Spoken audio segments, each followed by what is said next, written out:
Well, I think in China, we have passed more than 40 years since the reform and opening up. Some of the tax policies actually been made in the old time, but not fitting the current situation. For example, we've been seeing that, just a small example. Um, we have the consumption taxes. For example, we treated small vehicles or small-sized automobiles as a luxury spending, but now it's like a kind of a daily life consumption for everybody. But now we have some other real luxury spending, for example, like helicopters, Gucci bags, as well as the yacht. So, for example, this kind of the reform actually try to remove the old ones and add in the new ones.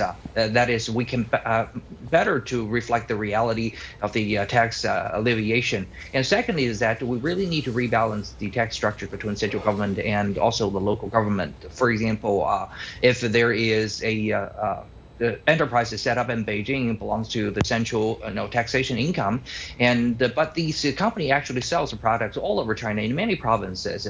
But eventually, all this is taxed through the sales. Goes back to the central government fiscal income. But we don't think that's just very fair, even though they have the tax cash transfer to supplement the local government's income later. But in America, when its products have been sold in every respective states. So every state will charge their own taxes. For example, in California, they will charge like 9%, and in Massachusetts, they will charge like 5%. So each provinces or each state will have their own share of pie through the sales. So I think in China this time, this reform will actually make sure that this taxation income will be balanced between the central and the local government. So local government will have a new source of their own income for the further operation, for the further financing, and to support their own development and their own market building. So I think this is the new direction. So for this time, the fiscal reform and taxation reform,